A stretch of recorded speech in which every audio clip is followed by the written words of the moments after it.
What's up, everybody? Today's video is Once in a Lifetime, Argentina, Episode 2. Enough with this Pibe.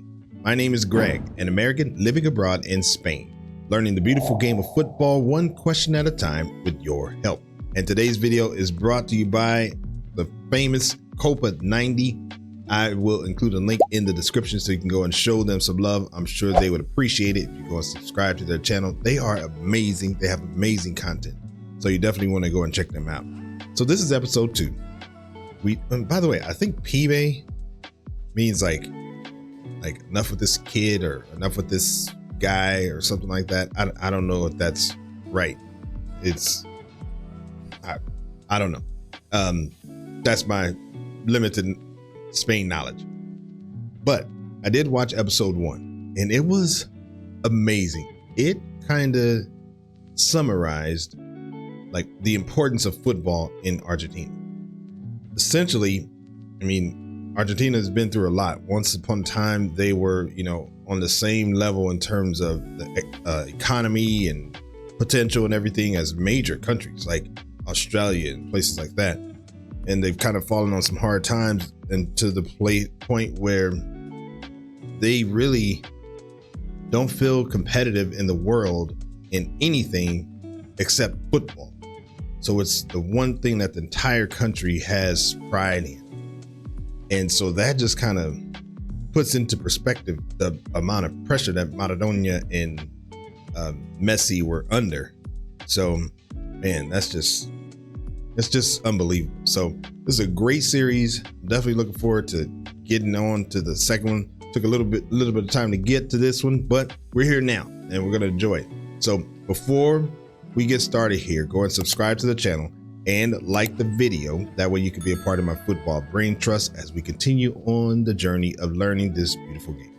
All right, let's go. Right, so we've had to hop back in the car. We're not even able to watch the penalty. A fight almost kicked off. The man left and came back with a gun. What? The man left and came back with a gun? Oh my God, that's basically saying that this is about to be good, okay? I swear, you saw it, right? My name's Ellie Menjum, and for the past few years, I've been traversing Europe, documenting the tales of football clubs and their fan bases who've been on the verge of winning something for the first time in a long time, if not ever. From northern Turkey to southern Spain, from southwest Germany to the Basque Country, I've been on a mission to show how important it is that the game has a variety of winners so that we learn about new places, new people, new cultures, and most importantly, new stories. Then came the 2022 FIFA World Cup, where I knew the exact once-in-a-lifetime story I had to tell. So as the world's media descended on Qatar to be at the tournament, Copanani and I decided to fly 8,000 miles in the opposite direction to tell the ultimate story of a football fan base on the brink of ending a 36-year wait for the biggest prize in sport. But what we found was a story that transcended football, a story that reached into I bet that was so fun. 36-year wait. Wow. The very soul of a nation that laid itself bare over 2 fateful weeks. A story that etched a struggle for identity and a search for glory that began over 2 centuries ago. A story about Lionel Messi, Argentina, and 45 million people yearning to reclaim their place in history. This is the all-angle, on the ground, as it happened, ultimate account of perhaps the greatest football story of our time.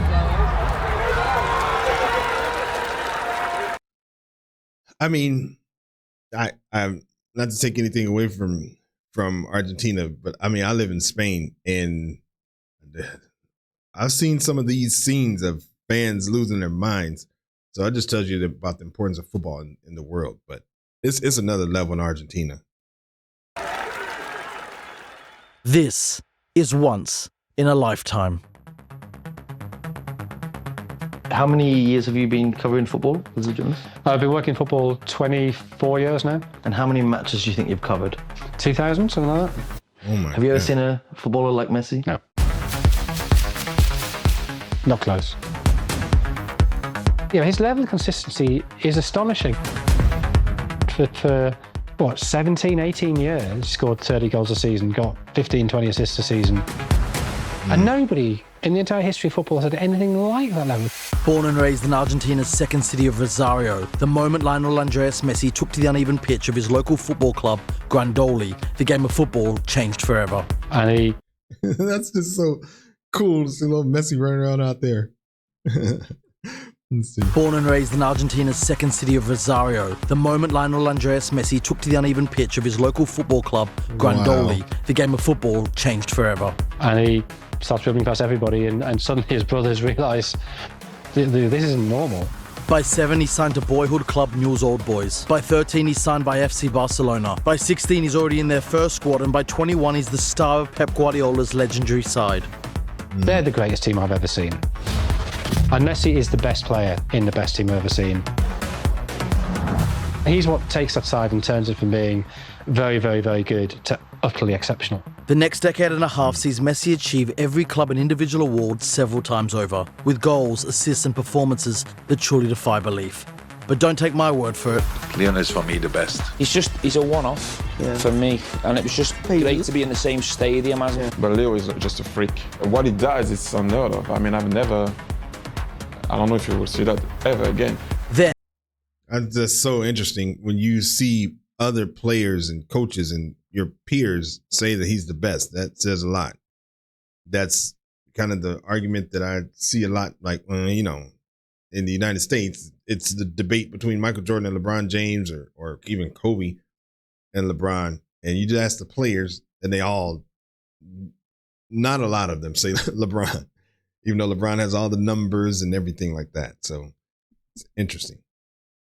It's unheard of. I mean, I don't know if you will see that ever again. Then there's his stats with the club. 10 La Ligas, 7 Copa del Reys, 4 Champions Leagues, 3 FIFA Club World Cups, 534 goals and 303 assists. Each and every season, Messi seemed to raise the bar to new heights for FC Barcelona. But back in Argentina, things are a bit more complicated. And Messi is like, I don't know. Wait, That's true, because I did watch The Messiah, and he wasn't God. He was the Messiah, because they already have a God. That is not the God that you might think. You still believe that to this day? Yes, to this day. And Messi is like, I don't know. Wait, you still believe that to this day? Yes, to this day.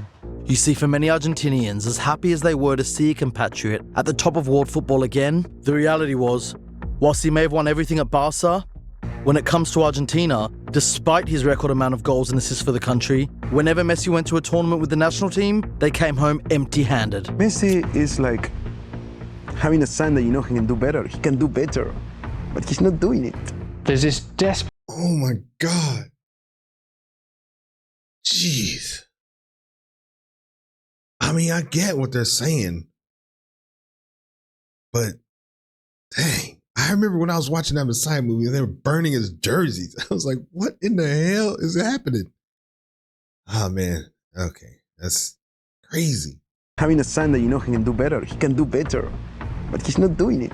There's this desperate desire for him to pick up from Maradona, for him to lead them to glory.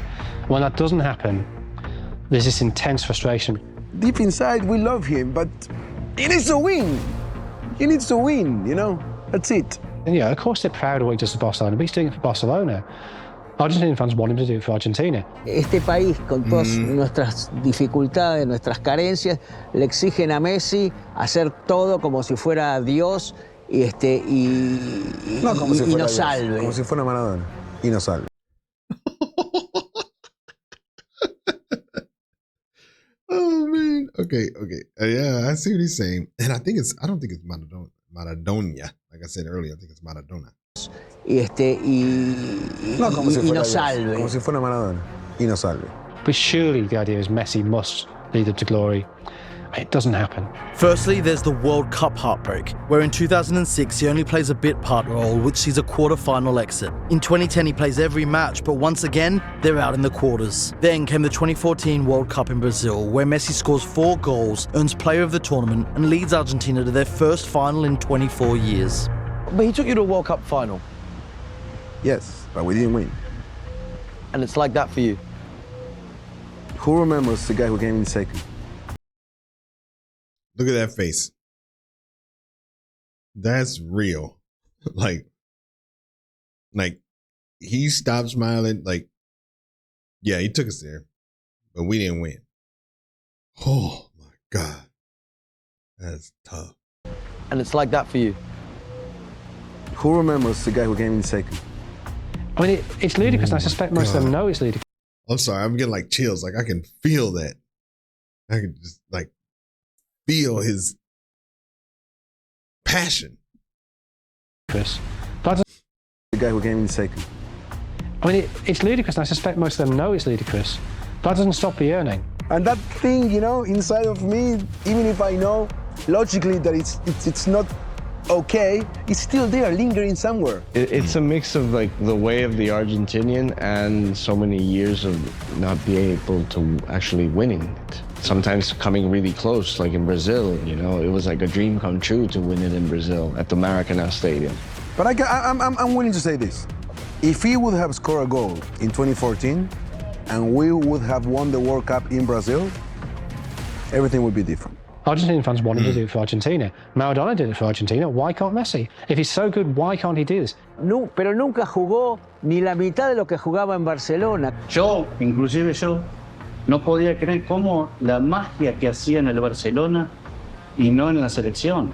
No me convenció demasiado, porque venía de la sombra de Maradona. But in speaking to younger Argentinians, it's evident that this isn't a sentiment shared by all. ¿Quién es mejor, Messi o Maradona? Messi. The younger generation lives football a very different way. Les dice que Ezequiel le gusta más Maradona. Well, I mean, that's understandable. I mean, if you look at in the United States, Jordan or LeBron, the younger generation thinks LeBron. Some younger generation have never even seen Jordan play. So I'm sure it's the same thing here. The younger generation lives football a very different way. Les dice que Ezequiel le gusta más Maradona. Pero a mí me gusta más Argentina. It's a globalized generation that sees football in a different way to the older generation. It was really, really tough on Messi for me. You don't think it was justified? No, not at all. So younger generations never seen Argentina reach the heights in the game, and so there is that tension. I mean, I've heard stories my whole life of my parents talking about 86, Maradona. I've been fed those stories constantly while never quite watching it for myself. How much does your dad tell you about 86? How much do you hear about 86? Yeah, since I was born, maybe twice a week, he remembers me when we drive in the car and there is not much to talk. He like tells me, no, because in the 86 we did that, we did this. Oh, wow. Stories that I have already done because are always the same. Yo en el 86 tenía 1 año. Sin embargo, o sea, todos los de nuestra generación vimos todos los partidos, todos los videos, todos los relatos. Yo voy al clásico argentino, llamado creo que Héroes. Era una y otra vez, cuando era chico. Llegaba a la escuela y ponía eso y lo veía a Diego y a Diego y a Diego. Nadie no sabe de memoria el relato de Víctor Hugo de Barrilete Cósmico, ¿no? Sigo mirando los goles de Diego. Miramos. Oh, man. Well, that's interesting because I do remember in the first episode, they did talk a lot about how, like, I think the entire country is just kind of like stuck in the past. So that does make sense that he still watches goals Maradona from 86. Oh, God. Peticiones en casa, miramos documentales. Hay una película de los campeones del 86 que la miramos casi siempre. Sí. El campeón imposible, muy linda. Well, the older generation said you never saw Argentina reach the heights. You never saw a player like we saw Maradona in his heyday. Do you think there's a difference in generation that older people are stuck in the past and they're looking at it with rose-tinted glasses? Yeah, but that's football, right? It's the experiences around you that define you. Maybe I like to, it's a way to, how can I say, live again my childhood. I don't know, but I really want to win. And so with Argentinian media generally populated by people of a similar age and therefore mentality and perhaps even nostalgia, Messi, despite becoming Argentina's leading goal scorer, became a target for those wanting to relive their childhood. Debe jugar mejor en el seleccionado argentino. Y es una asignatura de él y es su responsabilidad. No vamos a God. liberar de la responsabilidad a Messi. Messi tiene la responsabilidad de jugar mejor en el seleccionado. And no more so was this the case than at one particular tournament. I think the really telling moment is 2011. Copa America in Argentina.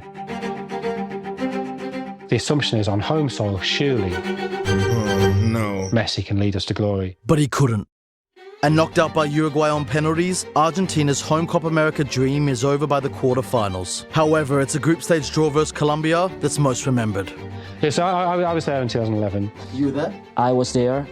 It was a dour game. It was such an old squad. In Santa Fe, so back in his home province. Messi was not at his best at all.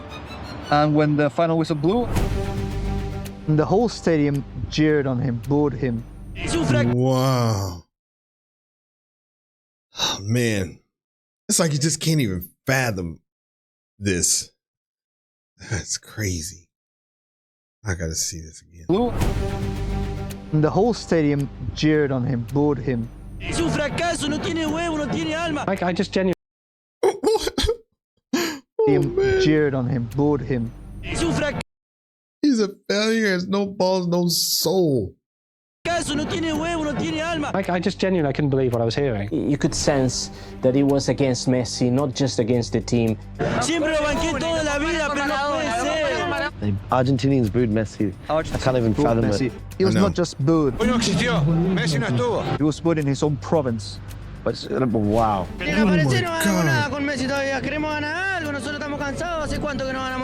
Keep in mind, this is peak Messi. This is 2011 Messi. Champions League winner, Champions League. Ballon d'Or, that final against United. That's why people were so angry at him, because they were watching Messi at Barcelona. That's interesting. It's like they don't care. They don't care about all that because that has nothing to do with them. He could have 0 goals, no Ballon d'Ors, no nothing, and win in Argentina, and he'd be like a god. That's so interesting. Barcelona winning everything, tearing opponents to shreds, and they were asking, why can't we have that Messi for ourselves? What was your reaction to when you heard the jeering? My reaction was... Damn Barcelona. It was completely breaking us because we wanted to look like Barcelona, we wanted to train like Barcelona, we wanted to play like Barcelona. Necesitamos un 10 en la selección. Está jugando. Ese no es Messi. No es Messi. And we were unable to do that. We were not Barcelona, we had no Guardiola. But at the core of the criticism, it wasn't so much about Messi's skills. That dude looks like Messi. As it was about something deeper. No tiene la sangre que tenía Maradona. Ojo, no tiene la sangre que tiene Maradona. I think it was before the Colombia game, and I went to a wine tasting, and the woman in charge of the vineyard, I was talking to her about football. She was saying, we should drop Messi and it should be all about Carlos Tevez. And I was just saying, but what do you mean? Have you seen Messi? And she's like, no, Tevez has got it here. And for Argentinians, it's there that counts the most. Es un pecho frío, camina a la cancha. Pecho frío, cold chest, a bottler. Tener pecho frío es como no tener sangre, ¿no? Pecho frío acá quiere decir... Pecho frío. Means a player that doesn't really give his all. Un jugador que no pone toda su fuerza. It's someone who can't produce the goods when it matters. Como que no tiene la sangre caliente para ir a hacer lo que tiene que hacer, o como que le da lo mismo el resultado. And with that, there's the personality. You see, Pecho Frio is just as much a critique of the person as it is the performance. Que le falta carácter. His prime is he's not very expressive. Argentines are expressive. Yeah. That is true. That's probably the thing that hurt him with them, because he probably cared more than all of them combined, but he just didn't show it that way. At least that's what I'm thinking. Que le falta carácter. His prime is he's not very expressive. Argentines are expressive. They're boisterous. They're loud. They cry. They laugh. They shout. And so seeing Messi, someone who isn't naturally that extroverted, just they're two worlds that collide. His demeanor goes against him because he looks like very introverted. Sí, siempre fue muy correcto, muy educado, muy respetuoso. Sí, más allá de lo que él sintiera. Why is that a problem? In many countries that wouldn't be a problem. Why is that a problem here? Because we're not in Sweden, man, we're here. You're expected to show your emotions in Argentines. That's what Argentines do.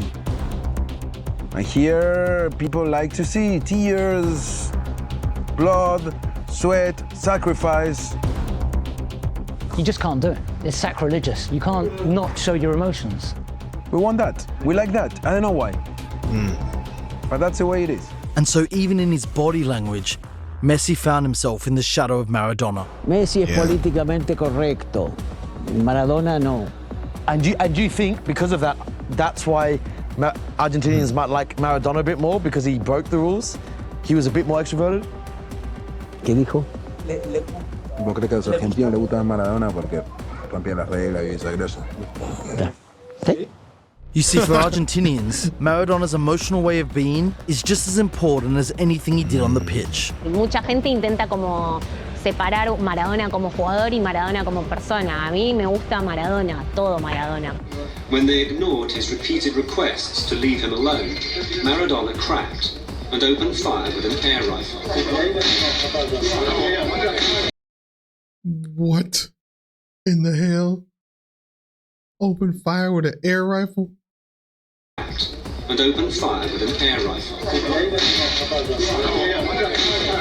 Diego es la máxima expresión de un ser argentino, ¿no? Como de nuestras propias contradicciones. Yo asumo que Diego tiene un montón de facetas que no me gustan, que me enojan, y también que me identifican. But criticism of Messi didn't stop at his supposed pecho frio. There's been many criticisms of Messi. What are some of the ones you've heard of in the past? Oh, way too many of them. You know, he's more Catalan than Argentine. Messi es catalán. He's never played for an Argentine club. Quizás si hubiera jugado en Boca. He walks around the pitch. Ya que no corre como antes. But there's been this question mark of how Argentinian does he really feel? Es europeo, que juega en Cataluña, no tiene nada que ver con nosotros. In the sense that he doesn't feel. Oh man, it's like I just can't even. Man, it's so weird because it's like I hear where they're coming from. It's just maybe sad in a way and just not weird, but it's interesting. It's interesting. That's probably a good word for it. It's just super interesting. Europeo, que juega en Cataluña, no tiene nada que ver con nosotros. In the sense that he doesn't feel the Argentine shirt in the same way as someone like Carlos Tevez, for example, the player of the people. Yeah, does he sing the anthem loudly enough? No, todo como. Mírame cómo lo cantaba Maradona el himno. Basta de este pibe. Basta de este pibe. Meanwhile, right after leading Argentina to that 2014 World Cup final, Messi leads Argentina to the Copa America final in 2015 and 16. Yet both times, they heartbreakingly lose on penalties. He's lost these 3 finals in successive years, and he's devastated. He was fed up. He had missed the penalty in the shootout. You talk to players who were there, and apparently Messi in the dressing room was just sitting on the floor between benches, just weeping. Un Messi que no se siente acompañado con su pueblo. And I think he just sort of thought, I can't take this anymore. I can't take annual disappointment, and it's always him who gets blamed. And he was fed up. He was over with it. He said, Que ya está, se terminó para mí la selección. Ya, como dije recién, son 4 finales. No es para mí. And he then. Dang, it's like he's falling for the trap. Dang. I do that sometimes too on my channel. People say stuff in the comments, or I just want to say something and I do my best not to. And one day I'm just like, you know what, forget it. I'm just going to say it. So I'm not comparing myself to him in that way. But yeah, because the reason I say he's falling for the trap is because that you might expect everybody to feel bad for him, that he feels that way. But really, they're probably like, yeah, we knew it. Of course, he's just going to give up. So it like validates their feelings. That's crazy. Como dije recién, son 4 finales. No es para mí. And he then quits international football. And that's when Messi found out how Argentina really feels about him.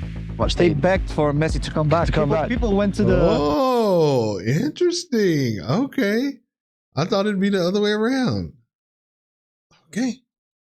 Argentina really feels about him. They begged for Messi to come back. People went to the streets to ask for Messi to come back. Yeah, I mean, there's people taking to the streets. It was this constant campaign. Uniting behind the campaign message, "No te vayas Leo" or "Leo don't go," a nationwide campaign began to convince Messi to reconsider. The No te vayas campaign was everywhere. It was on street signs, on banners, even in the underground. Yo veo jugar a él y me desvivo. And they realised that the future at Messi is a worse future that makes them less likely to win things. Tiene que volver. Perdone que me emocioné, pero es eso lo que siento. Brother did. He actually went onto the streets. Yeah. Where? To the obelisk? Yeah. Oh, seriously? They went to the obelisk to ask for Messi to come? Yeah. El obelisco, it's a giant structure in the middle of Avenida 9 de Julio in Buenos Aires. It became the symbol of Buenos Aires. It became a symbol also of Argentina. And it's the place that football fans had chosen to celebrate their own victories. So I think the fans going to the obelisco to claim Messi to be back in the national team was a counterculture protest. And reflecting how much he meant to them in particular, it was the reaction of Argentina's youth that was making the biggest impact. No te vayas, si te vas, nos vamos a quedar sin final, no vamos a poder llegar de vuelta. Oh no. For Oh. Oh. Vamos a poder llegar de vuelta. Oh, man. From handwritten letters Tengo 8 años y estoy muy triste de saber que te vas. to emotional outbursts, Porque eres el mejor del mundo y no se tiene que retirar nunca. Ni cuando tenga 200 años ni nunca. it was the generation still waiting for their own 86 that were leading the sentiment. No te vayas. Sin vos la selección no es nada. Te amo, Leo. And whether it was the crying children of his homeland or just his sense of Argentinian duty, eventually, Messi came round. But that is the moment when it changes. So this new Messi was suddenly there. And it felt like he was more willing to take things by the scruff of the neck, you know. We received Messi the White, like Gandalf, you know, the new version of Messi. Sí, hubo un cambio notorio en su personalidad. He had something of a fire burning inside him. Es como acordarse de Maradona a veces. Eso, directamente. Me encanta que usar el término maradoniano o endiegado. And so, he dyes his hair, he gets more tattoos. He was red carded in 2 games for Argentina. You know, he was crying up to Gary Medel. He also refused to receive the runners-up medal in the Copa America 19. He started attacking CONMEBOL in public. Repito otra vez, en esta copa se cansaron de cobrar boludeces. De mano boluda, full boludo, penales, pelotudo. Y hoy ni siquiera fueron al bar. But just the fact that Messi could, you know, criticize CONMEBOL, call them corrupt. That's the South American Football Federation. Exactly. There was a huge spat with the press, which he'd always been pretty good with the Argentinian press before that. Estamos acá para comunicarle que hemos tomado la decisión de no hablar más con la prensa. Antes Messi era, no, pará, está todo bien, pará. Y ahora no, y ahora el loco es Maradona. And the people who wanted Messi to be a little bit more like Maradona kind of got their wish, right? Did you like that? Yes. Why? Because he came more Maradonian, maybe more Argentinian? Because he showed he's not pecho frío. What did he show? That he's Character, strength. Blood! He showed that he has blood. The retirement, and then coming back, it was almost like it cleared his head. He'd always been slightly cowed before that. He'd sort of tried to fit in. And I think he thought, well, actually, I've already retired. I've already seen the worst. So I'm just going to be me. ¡Claro! Lo que demostró es tener huevo, tiene coraje, es grande en todo sentido. Aprendan a conocerlo.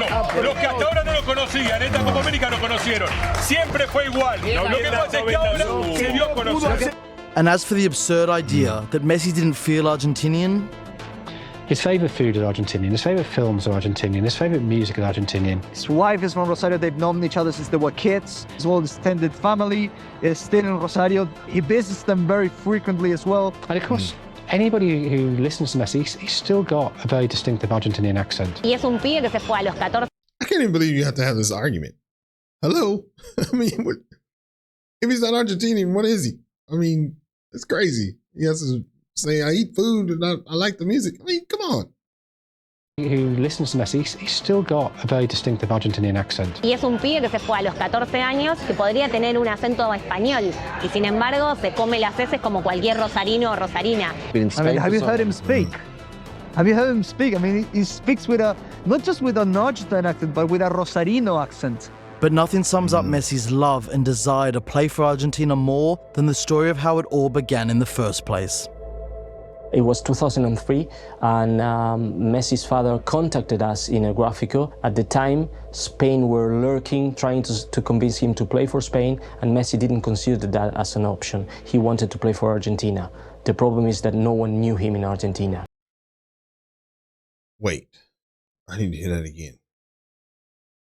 Spain were lurking, trying to... Because I want to understand what he said. Messi's father... First place. It was 2003, and Messi's father contacted us in a Gráfico. At the time, Spain were lurking, trying to convince him to play for Spain, and Messi didn't consider that as an option. He wanted to play for Argentina. The problem is that no one knew him in Argentina yet.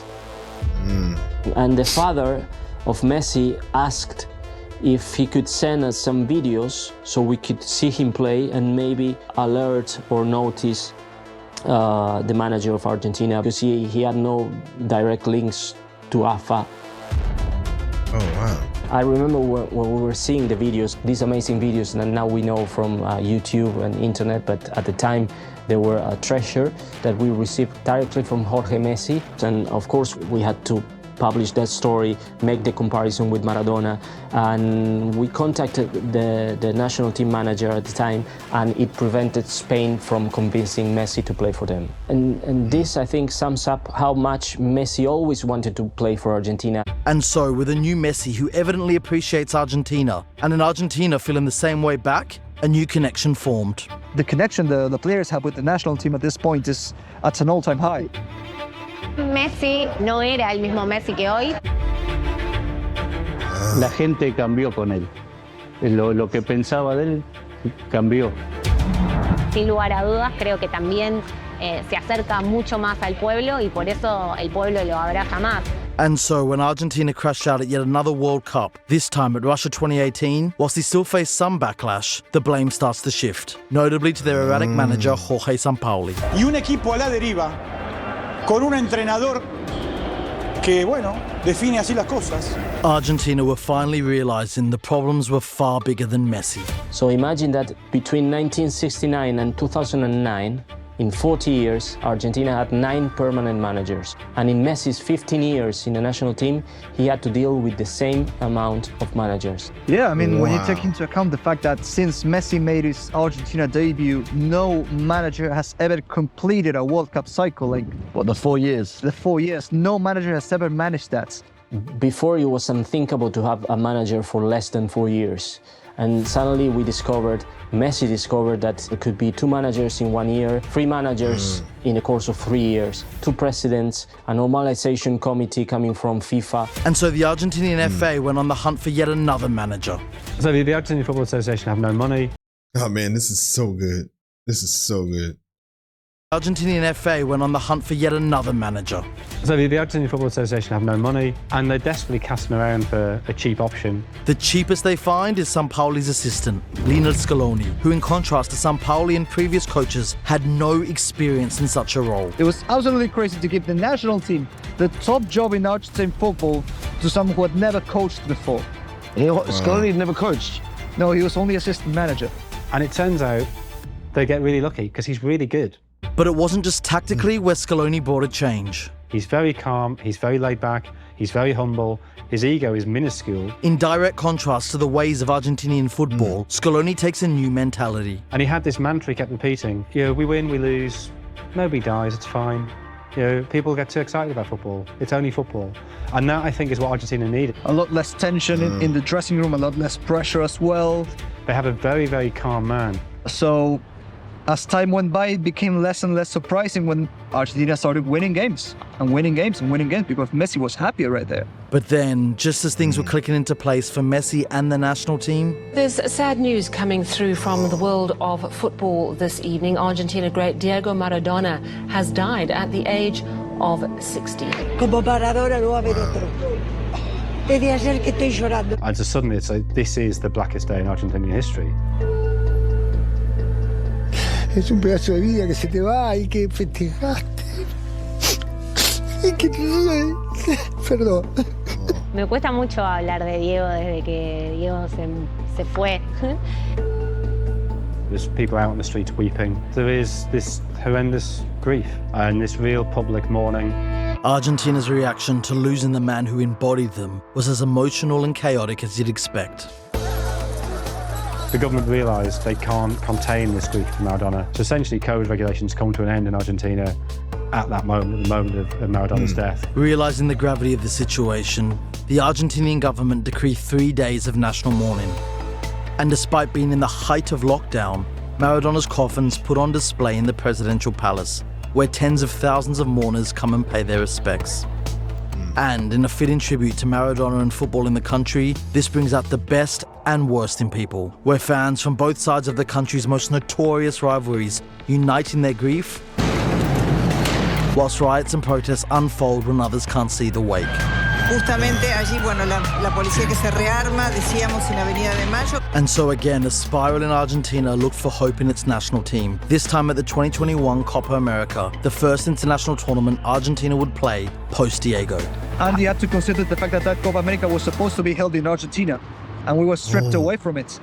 With the Copa America moved to Brazil due to Argentina's inability to cope with the tournament mid-pandemic, Messi and his squad were forced to spend 6 weeks in isolation to try and finally end Argentina's trophy drought. They weren't located in Brazil. They also had to travel constantly from Argentina to Brazil and back again. And they couldn't see their family. Exactly. And yet in that adversity, I think that's where Argentina really bonded, and it's where Messi really emerges as this vocal leader. He became kind of like this vocal leader, this motivational leader. And you keep seeing him on the pitch, talking to players in a way he just hadn't at previous World Cups and previous tournaments.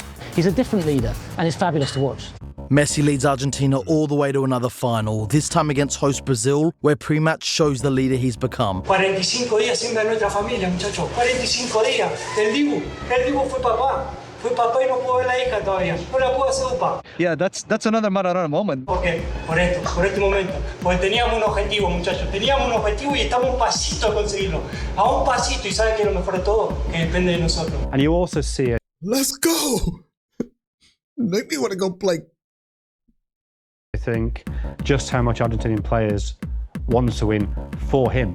Diego Martinez, who had said that they weren't winning a trophy with Messi, they were winning for Messi. And that, I think, is a very unusual thing for players to be desperate to win an international tournament, not just for themselves and for their country, but for a specific player. And so as Argentina followed that speech out onto the pitch and finally won their first trophy in nearly 30 years in what was Messi's 5th final with the national team, it was no wonder the focus was on one player. The best reflection of that you can possibly have is when the final whistle blew. Messi drops to his knees, and what every other player in that Argentina squad, they don't celebrate for themselves. They go and celebrate with Messi. Finally, Messi had brought a trophy back to Argentina. But for the Argentinian football purists... Copa Americas don't count. Oh, come on. I mean, yes, but come on, man. Give this dude a break. Argentinian football purists... Copa Americas don't count. I mean, the Copa America is clearly a major tournament. However, it is not the World Cup. Obsessed. Obsessed. We're obsessed with the World Cup. Yeah, you are. The World Cup is an obsession for Argentines. For Argentina. That baby is about to come The World into Cup is a passionate world. That is for sure. It's a good thing, I think. Obsession for Argentines. For Argentinians, success is the World Cup. And that's it. It's a country that needs to win a World Cup. But Messi needs the World Cup. Messi always said and repeated that he would exchange all his individual achievements all his Champions Leagues, all his countless league titles for it. And so as the 2022 FIFA World Cup in Qatar approached, with Messi now 35 years old. Ahora nunca, now or never. I mean, this is the moment for him to do it. Because he's said it several times before, he's not going to have another shot. This is the last time he will ever try to win a World Cup for Argentina. In Argentina's first World Cup since Diego Maradona's passing. In Argentina's first World Cup that was played during their summer. In Argentina's last World Cup with their Messia, it all felt like the perfect time to end the nation's 36-year wait for their greatest obsession of all. Argentina always have expectation at the World Cup, but this time it was really justified. This was not just a look at the players we've got, we really should be winning this. It was look at the players that we've got and look how well we're playing. Hay muchos hinchas que ya dicen, pero somos obviamente campeones. Que todos queremos campeones. No, pero otra cosa. Pero hay un montón hasta se tatuaron Argentina campeón Qatar 2022. Oh my God. They boasted the most informed team in the world. 37 games unbeaten. Argentina had played Italy, the European champions, in the finalissima and had beaten them very, very convincingly 3-0. And they had the new Maradonian Messi. The best player of his generation, possibly the best player of Argentina's history, best player to ever play football. So with their first group stage game against Saudi Arabia, who were the worst ranked team in the World Cup. La Argentina está obligada a ganar mañana. Veamos, tenés un minuto. No es tan complicado ganar mañana tampoco. The expectation wasn't so much if they'd win, but by how much. Yet somehow... When we lost against Saudi Arabia, I was like, that's it. Really? Yeah, I mean, how can you lose against Saudi Arabia? Where does Messi? Where does Messi? Where does Messi? Where does Messi? That's a disaster for the country. Yeah, so I mean, the media reaction is, yeah, it's exactly what you'd expect. Lo que no te podés permitir es perder con Arabia Saudita. Of course, people freaked out after the result against Saudi Arabia. El mundo del fútbol te mancha con esto. That's a very Argentine thing. Dolido, ¿qué te voy a decir? Dolido, la derrota fue un golpe al mentón. No la esperaba nadie en el mundo del fútbol, nadie. And there was a slight sense of, hang on, I've seen this from Argentina before. Going to the World Cup as favourites and flopping in the group stage. For Argentina, it felt like deja vu 20 years later. People remember 2002, in which Argentina also came at the World Cup, you know, in such a great form. But they're eliminated. They don't make it through to the knockouts. And that was the big fear. And so I think that Saudi Arabia game awoke all those ghosts again. But it wasn't only the World Cup that was reminding Argentina of 2002. Crisis económica, pobreza y desempleo es lo que enfrentan miles de argentinos que se volcaron a las calles. It's always a tough moment for Argentina, but especially now, I mean... El 50% de la población por debajo de la línea de pobreza. It's very, very difficult for Argentina to get by every day. Because it wasn't just Maradona's passing that had caused turmoil on the streets of Argentina. Several policies that have sent our economy into chaos. And so, similar to 2002, 2022 saw demonstrations and protests once again become a daily part of Argentine life. Yeah, I think there was a sense... Oh my God. Man, this country has had it pretty rough. And protests once again become a daily part of Argentine life. Yeah, I think there was a sense in Maradona's death, it was almost sort of the final straw, that everything was going wrong. On the amount of families who are living without electricity right now. The economy was in a mess, unemployment was rising, inflation was rising. So it's a country that at this point lives with inflation. Inflation is running at 92% year to year right now. And I feel like it's like 200% right now. That's what I think that's what I heard or saw recently. That's just crazy. At this point lives with inflation. Inflation is running at 92% year to year right now. By the end of the year, it's about to reach 100%. So you imagine what that does to your income. What the money that you earn in January is worth half 12 months later. And so more than ever, this World Cup was about so much more than football. For Argentines, this World Cup's more than just a distraction. Needed something to celebrate, something to believe, something to be hopeful about. Yet one game in, it already looked doomed. Oh no. So after the Saudi game, we couldn't lose anymore. One more loss and we're out. They play Mexico next. If we would have drawn against Mexico, we were out in the second game. So basically it was sudden death from that moment on. And perhaps because of that, Argentina played even worse against Mexico. You see that first half against Mexico, they were all, extremely feeling the pressure that one wrong move and they would be out. all the trauma they built up since 1990, all of that would have been weighing on them even more heavily. They were really nervous. They were shaking. We've messed it up again. We get to another World Cup and we've messed it up. So Saturday wasn't even the low point. It was half-time against Mexico. Yes, we're drawing 0-0. So if that game stays 0-0, Argentina would have been bottom of the group. Okay, we still have 45 minutes. But you need a miracle. We needed a miracle. And that miracle came through. Who else? And it's Messi again. It has to be Messi. Who else? It's the perfect shot. And the ball went exactly where it was supposed to go, like right next to the post. Someone as great a goalkeeper as Ochoa could not reach that ball. I mean, what can I say, man? Like, it wasn't just that he scored a regular goal. It was another one from outside the box from nothing. Just like how they described Maradona in '86. It's a single moment where like one player has grabbed the tournament by the scruff of the neck and won it. Now it was Messi's turn. El primero de Leo fue con bronca, como esas jugadas de Jordan, de Diego, que tenían que aparecer de alguna manera con un salvador.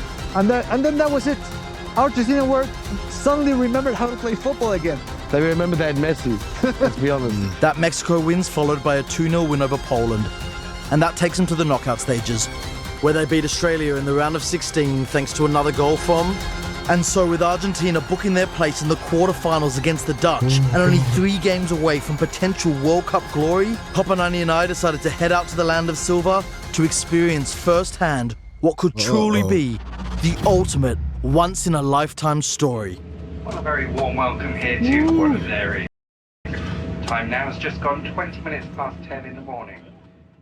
Oh, man. Oh, I need to take a deep breath after that. My goodness. Dang. Man, that is so good. The link will be in the description. Go and subscribe to this channel, Copa 90. That was just awesome. And we just have 2 episodes left. I'm only on episode 2. Oh my God. Okay. All right. Okay, hold on. Let me think. All right. Great video. I can't wait to watch the rest of it. It just puts into perspective the pressure.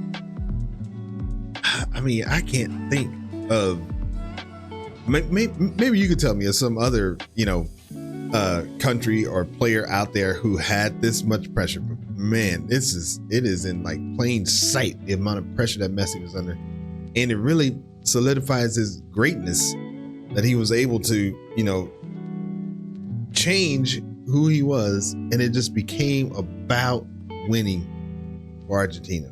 Man, that is so awesome. All right, well, stay tuned because we're gonna watch number 3 and number 4, so that'll be coming out soon as well. So before we get out of here, go ahead and subscribe to the channel and like the video. And as always, thanks for stopping by, and we will see you on the next video. Peace.